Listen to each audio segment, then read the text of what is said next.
দর্শক, এই বিষয়ে আরো বিস্তারিত জানাতে গাজীপুরের কাপাসিয়া থেকে যুক্ত হয়েছেন ইফতেখার রায়হান। ইফতেখার, এই ঘটনায় কারা জড়িত আছে এখন পর্যন্ত কি পুলিশ কিছু বের করতে পেরেছে কিনা, কি বলছে তারা? রসন আসলে খুবই হৃদয় বিদারক এবং নৃশংস একটি হত্যাকাণ্ডের ঘটনার সাক্ষী হলো গাজীপুরের কাপাসিয়াবাসী। এবং এই মুহূর্তে দাঁড়িয়ে রয়েছি গাজীপুরের কাপাসিয়ার রাউতকোনা গ্রামে। এবং এই গ্রামটিতে আজকে সকালবেলায় গ্রামের যারা স্থানীয় বাসিন্দা রয়েছেন তারা মূলত প্রথমে পুলিশকে খবর দেন যে এই বাসাটি, অর্থাৎ এই যে প্রবাসী একজন ব্যক্তি, তার বাসার ভাড়াটিয়া রয়েছেন ফোরকান, এবং ফোরকানের স্ত্রী আহ, স্ত্রী সহ যে ৩ সন্তান রয়েছে তারা কিন্তু এখানে নিহত হয়েছেন। এবং আহ, তাদের প্রত্যেকের কিন্তু শরীরে কিন্তু ছুরিকাঘাতের চিহ্ন রয়েছে। এবং আমরা যেটি জানতে পেরেছি, ফোরকান মিয়া যিনি, ফোরকান মিয়া তিনি একজন পেশায় একজন প্রাইভেট কার চালক। এবং তিনি গত ১ বছর আগে, পুলিশের তথ্য মতে বছরখানেক আগে তিনি এই বাসাটিতে ভাড়া নেন এবং এই বাসায় নিচতলায় একটি ফ্ল্যাটে তিনি ভাড়া ওঠেন। এবং এখানে মূলত তার স্ত্রী এবং তার ৩ কন্যা সন্তান ছিল।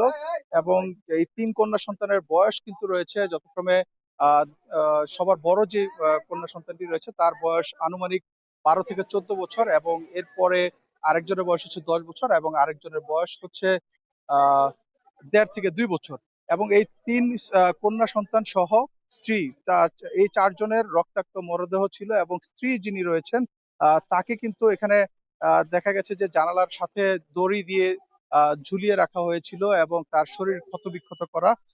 এবং তার যে শ্যালক, তার শ্যালকও এখানে উপস্থিত ছিল। মূলত তার শ্যালক যে শ্যালক রসুল, শ্যালকের নাম, তাকে মূলত চাকরির কথা বলে নিয়ে আসা হয়েছিল এই বাসাটিতে। এবং তার মোট আজকে ৫ জনের মরদেহ পাওয়া গেছে। এই ৫ জনের মধ্যে হচ্ছেন যিনি ফোরকান মিয়া, তার স্ত্রী এবং তার স্ত্রীর নাম হচ্ছে শারমিন, এবং ৩ কন্যা, তাদের নাম যথাক্রমে মারিয়া, ফারিয়া ও মিম, এবং শ্যালক রসুল। মোট এই ৫ জনকে মূলত আজকে নৃশংসভাবে হত্যা করা হয়। মূলত এই ঘটনাটি এখন পর্যন্ত পুলিশ যেটি আমাদেরকে জানিয়েছেন, গতকাল রাতে কোনো একটি সময় এই হত্যাকাণ্ডের ঘটনাটি ঘটে। এবং এই হত্যাকাণ্ডের পর যে এখন পর্যন্ত পুলিশ যেটি বলছে, আহ, যে নিহতের শারমিনের যিনি স্বামী ফোরকান মিয়া, তিনি তার শারমিনের স্বজনদেরকে ফোন করে জানিয়েছেন যে তার সব শেষ হয়ে গেছে এবং তিনি এই হত্যাকাণ্ড ঘটিয়ে তিনি চলে যাচ্ছেন, এমনটি কিন্তু তিনি জানিয়েছেন। এরপরেই কিন্তু ঘটনাস্থলে ছুটে আসে এখানে আইন শৃঙ্খলা বাহিনীর বেশ কয়েকটি ইউনিট, এখানকার কাপাসিয়া থানা পুলিশ, এরপর পিবিআই সহ আহ আহ, জেলা ডিবি, কিন্তু সবাই কিন্তু একযোগে কিন্তু এখানে কাজ করছেন। এবং আমরা দেখতে পাচ্ছি যে এখানে কিন্তু অসংখ্য মানুষ কিন্তু ভিড় করছেন। এমন একটি ঘটনা এই গ্রামটিতে কিন্তু সচরাচর খুব একটা এই ধরনের হত্যাকাণ্ডের ঘটনা সহ কোনো ধরনের ঘটনা কিন্তু তেমন একটি শোনা যায় না। তবে আজকে হঠাৎ করে এমন একটি যে হত্যাকাণ্ডের ঘটনা কিন্তু পুরো এলাকার বাসীর মধ্যে কিন্তু আতঙ্ক ছড়িয়েছে।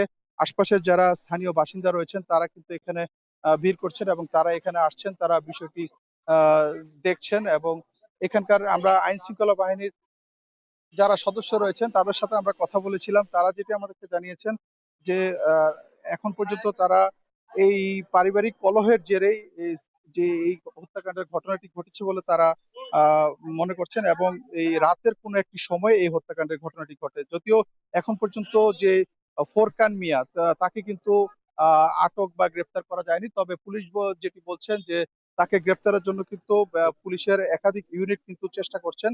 এবং এই মুহূর্তে ঘটনাস্থলে এসেছেন পিবিআই এর সদস্যরা, এবং তারা কিন্তু পুরো ঘটনাস্থলটি ঘিরে রেখে তদন্ত কাজ করছেন। তো এই ছিল আমার কাছে গাজীপুরের কাপাসিয়া থেকে একই পরিবারের ৫ জন নিহতের ঘটনার সবশেষ তথ্য।